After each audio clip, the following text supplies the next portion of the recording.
안녕하세요. 제가 오랜만에 이렇게 유튜브 영상을 찍게 되었습니다.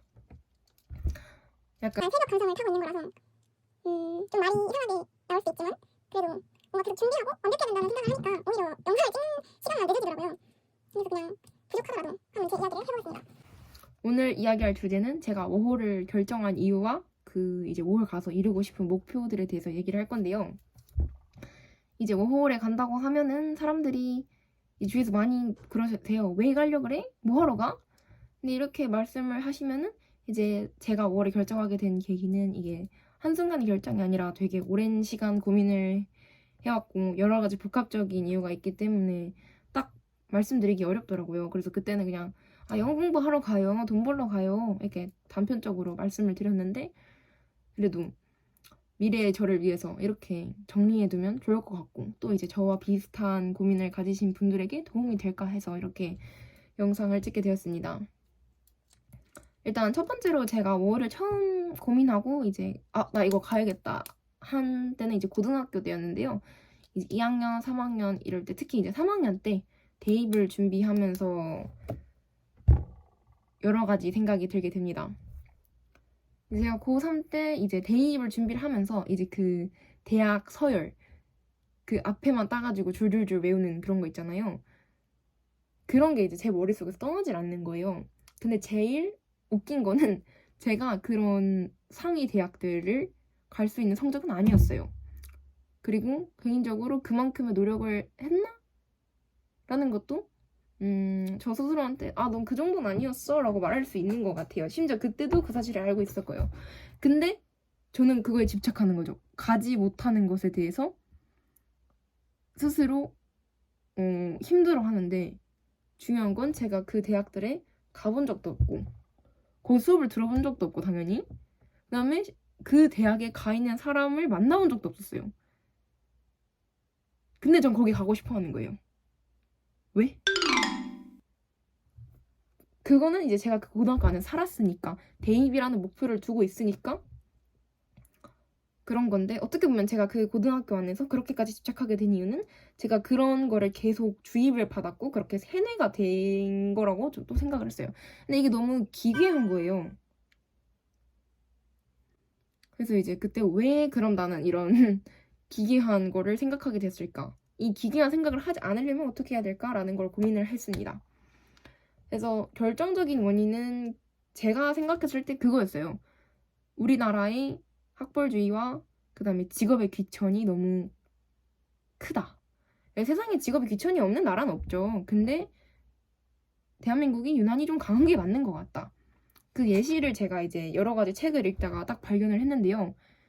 이제 어린 아이들한테 특히 이제 유치원, 초등학교 저학년 친구들한테 커서 뭐가 되고 싶어? 라고 물어보면은 우리나라 아이들은 이렇게 말해요. 건물주요. 요즘엔 유튜버도 있겠지만 근데 그 유튜버가 저 같은 유튜버를 말하는 건 아니겠죠? 네. 근데 그 아이들이 뭘 알겠어요? 걔네가 밥을 굶어본 적이 있겠어요? 돈을 벌어본 적이 있겠어요? 근데 왜 우리는 그렇게 어렸을 때부터 그런 자본주의적인 것에만 가치를 두고 장래 희망을 건물주요라고 말하는 사회가 된 걸까요? 그러니까 제가 평생 자라오면서 저도 이제 어렸을 때 그런 식으로 생각을 했었거든요. 그러니까 이건 내가 변하는 것보다는 내가 환경을 바꾸는 게 더 빠르겠다라는 생각이 들었어요. 내가 이런 생각들 때문에 힘들어하니까 그러면은 이런 생각을 하지 않는 아이들이 태어난 나라, 자라는 나라로 가보자. 그럼 나도 뭔가 바뀔 수 있지 않을까라는 생각을 통해서 5월을 결심하게 됩니다. 그래서 제가 이걸 몇 년 전에 블로그에 정리해놨는데 너무 오글거리긴 하지만 지금도 이 생각 자체에는 변함이 없는 것 같아요. 이게 제가 이제 5월을 결심한 첫 번째 이유였고 두 번째 이유는 이제 제가 중간에 자퇴도 하고 일본도 다녀오면서 생각을 했던 게 나는 예를 들어 제가 100을 할 수 있다고 칩시다. 근데 제가 다른 곳에 있다고 120을 할 수 있고 여기에 있다고 해서 80을 할 수 있다? 그러니까 물론 환경적인 것도 크지만 제가 생각했을 때 저는 그냥 어디 있든 100은 할 것 같은 거예요.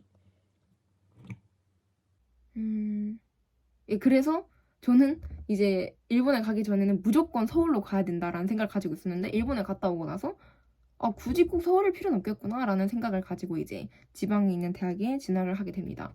근데 이 진학 과정에서도 많은 고민이 있었어요. 내가 진짜 대학을 가야 되나라는 생각부터 이제 드는 거예요. 나는 학업의 뜻이 없는 사람인데 심지어 여기 들어가서 내가 들어갈 수 있는 학과에 들어가서 이 전공을 살리지도 않을 건데 내가 왜 들어가야 되지? 라는 생각을 하다가 그러면 대학에서만 할 수 있는 걸 해보자 라는 생각으로 대학을 갔고 이렇게 실제로 1년 동안 정말 재밌게 생활을 했고요. 그러다가 뭐 어쩌고 저쩌다 보니까 적성을 찾았나? 예, 일단 확실한 건 적성이 아닌 거를 확실하게 거르고 그나마 적성이 맞는 쪽으로 전과 그 다음에 또 적성이 맞는 곳을 또 찾아가지고 복수 전공까지 하고 2학년을 마무리하게 됩니다. 근데 결국에는 제가 대학에 와서 뭔가 강렬하게 하고 싶은 걸 찾을 수 있을 줄 알았는데 또 그렇게 쉽게 되는 게 아니더라고요. 그래서 이제 5월도 계획을 해왔었고 약간의 현타가 느껴지는 중이었어요. 이제 제가 생각했을 때 제가 1년 동안 성장해야 하는 그런 폭이 있다면 그게 다 충족되지 않은 느낌이랄까요? 제가 지금까지 짧은 인생이었지만 최근 한 4년간은 그 제가 원하는 만큼의 성장을 이뤄냈다고 느꼈거든요. 내면적으로. 근데 최근 1년은 못 느꼈던 거죠. 그래서 이제 불안해지기 시작해요. 나 좀 뒤처지고 있는 것 같다. 나 지금 좀 도태되고 있는 것 같다. 좀 과장이긴 하지만 그래도 되게 힘들었습니다. 이런 정신적인 것과 내면의 뭐 그런 것들 때문에. 그래서 그때 딱 느꼈어요. 이게 바로 지금 내가 5를 갈 타이밍이다.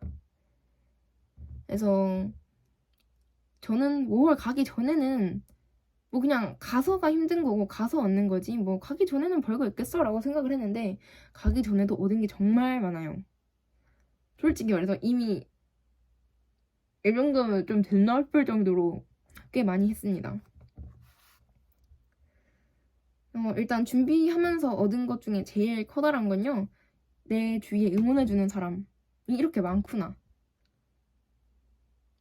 그리고 모두가 나와 같은 생각을 하는 건 아니구나. 를 느꼈습니다. 이게 당연한 얘기지만 이게 실제로 느끼는 거랑은 또 다르잖아요. 이제 뭐 초중고를 거쳐오고 대학에 새로 들어가고 하면서 나를 새롭게 응원해주는 사람이 생기고 제가 워홀을 가는 것 자체에도 되게 여러 가지 시선으로 봐주더라고요. 근데 결국에는 공통점은 다 저를 응원해줬다는 거. 그리고 이 사실이 저에게 큰 감사와 감격으로 다가왔습니다. 그리고 제가 대학에서 공부를 열심히 하진 않았어요. 솔직히 말하면 너무 재미가 없었고 그리고 그냥 그 공부를 하는 행위 자체가 저한테는 이제 좀 괴로웠어요. 진지하게. 하긴 했거든요. 하긴 했는데 그 과정 중에 정말 단 한순간도 즐기지 않았다고 저는 좀 확신할 수 있을 것 같아요. 그래서 아무래도 현타를 많이 느꼈죠. 왜냐면 친구들은 지금 전공 공부를 열심히 하고 그거를 향해서 그 전공을 살릴 수 있는 직업을 향해서 열심히 달리고 있는데 전 그게 아니니까요. 그래서 저한테는 이 월이란 새로운 목표가 저한테는 또 하나의 원동력이 되어줬기 때문에 이것 또한 얻은 것이라고 할 수 있겠죠. 그 다음에 제가 살면서 큰 금액을 저축해 본 적이 없었어요. 저희 부모님 같은 경우에는 따로 막 용돈을 주시는 게 아니라 저희가 뭐 설날, 추석에 받는 어른들한테서 받는 그런 용돈을 연봉식이라고 이렇게 말해야 되나? 그렇게 그걸 받아가지고 저희가 그걸 1년에 알아서 예를 들어 제가 막 30만 원짜리 뭘 사고 싶으면은 그냥 그걸 다 올인하고 저는 나머지 기간은 쫄쫄 거지로 사는 거예요. 물론 당연히 뭐 먹을 건 다 먹고 필요한 건 다 사주셨죠. 그러니까 제가 자유롭게 운용할 수 있는 돈은 그런 식으로 이루어졌었어요. 그러다 보니까 이제 뭐 다른 친구들이 뭐 세뱃돈 받으면 뭐 적금에 넣어가지고 자기는 막 적금에 몇백만 원, 막 1,000만 원이 있다 할 때 저는 너 아무것도 없는데? 했던 거죠.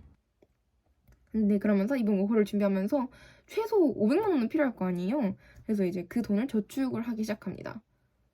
그래서 알바도 하고 이제 재학생을 이제 대상으로 하는 그 지역 아동센터나 초등학교나 뭐 그런 데서 할 수 있는 장학금으로 주는 그런 돈이 있어요. 그래서 그런 곳에 가가지고 아이들과 함께 일을 하면서 일을 한다고 해야 되나? 아이들을 가르치고 아이들이랑 함께 놀면서 너무 좋았습니다. 네.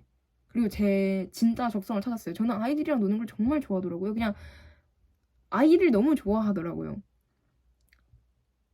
제가 그렇게 많지는 않지만 그래도 찍먹으로 여러 가지 알바를 해봤었어요.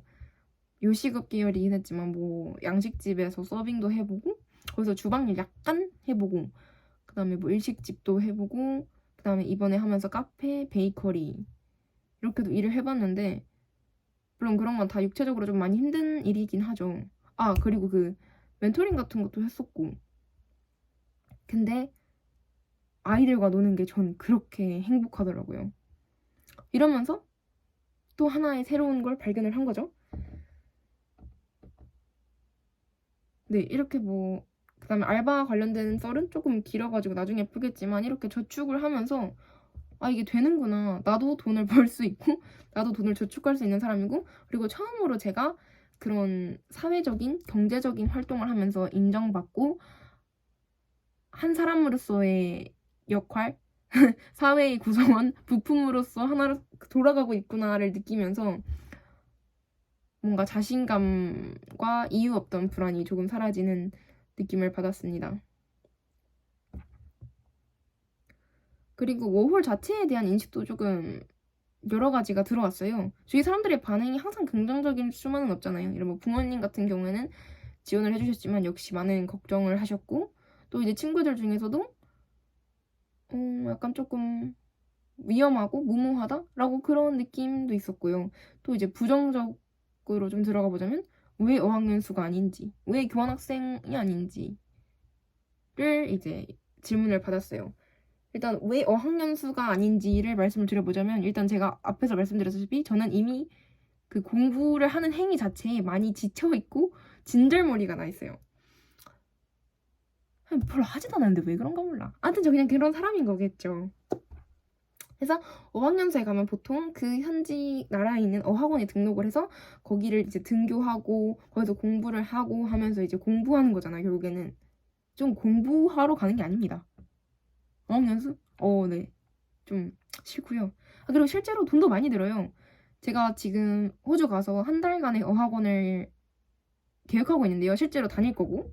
근데 그게 한 달에 최소 130이에요. 근데 그거는 생활비랑 그런 게 모두 제외된 그냥 딱 그 only 학원비. 전 차라리 그 돈으로 여행을 다니고 싶거든요. 아, 물론 그럴 돈도 없나? 아무튼 벌면 되겠죠. 그래서 워킹홀리데이니까. 그다음에 왜 교환학생이 아닌지. 이것도 약간 아까 말한 맥락이랑 좀 비슷합니다. 결국엔 공부하기 싫어서 왜 고생하려고 하는지 이해 안 되시죠? 그래서 사람은 배워야 되는 겁니다. 근데 전 좀 아닌가 봐요. 그리고 이제 교환학생이라는 거랑 어학연수는 결국엔 다 그 틀 안에 있는 거잖아요. 학교 어학원이라는 틀 안에서 그 바운더리 안에서 이제 조금 한 발자국씩 나가보는 건데 저한테는 뭔가 다음 큰 스텝을 밟을 그런 게 필요했어요. 제가 스스로 경제적인 활동을 하고 그 돈을 가지고 제가 무언가를 직접 해보고 직접 선택하는 거죠. 근데 이 그 경험의 차이가 엄청 클 거라고 생각해요. 그냥 맨 땅에 헤딩하는 거니까. 성찰 안 할래 안 할 수가 없겠지.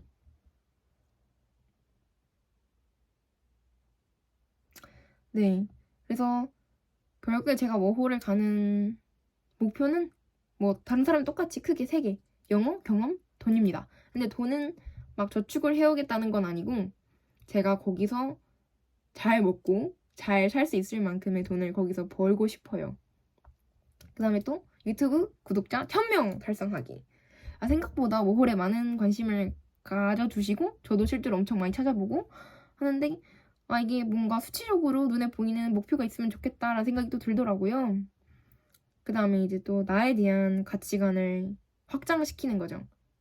가면은 새로운 언어, 물론 영어를 제가 배우긴 했지만 영어권 나라에 가 살아본 적은 없잖아요. 그래서 영어를 쓰고 거기에 다른 문화의 사람들을 만나서 제 가치관을 확장시키는 거죠. 특히 저는 제일 하고 싶은 게 그 직업의 귀천에 대한 저의 그런 편견들을 조금 깨고 싶어요. 결론적으로 이 정도입니다. 네. 제가 과연 잘 논리적으로 말을 했을지 좀 걱정이 되긴 하지만 제가 오늘 따끈따끈하게 본 드로우 앤드류님의 영상이 있는데요. 거기서 그런 말씀을 하시더라고요. 컨텐츠 제작을 통해서 나를 이해하고 뭐 나를 알아가고 나의 매력, 나의 생각, 나의 가치관을 알아가고 그리고 내 이야기를 하는 게 가장 쉽잖아요. 거기서도 예시를 들어주셨는데 에세이를 쓰는 거랑 일기를 쓰는 거랑 당연히 일기 쓰는 게 훨씬 쉽죠. 근데 일기를 잘 쓰면 에세이를 잘 쓸 확률도 높아지고 에세이를 잘 쓰는 사람이 과연 일기를 못 쓸까? 라는 얘기를 해주셨어요. 근데 이게 되게 인상 깊더라고요. 결국에 저는 이 영상을 찍음으로써 찍기 위해서 약간 기본적인 틀을 정해놓고 또 이제 풀어서 얘기를 하는 건데 제가 이걸 안 찍었으면 전 이렇게 정리해볼 시도조차 안 했겠죠. 그런 점에서 이 영상이 의의를 주장하고 싶습니다. 그럼 다음 영상으로 돌아오겠습니다. 화이팅!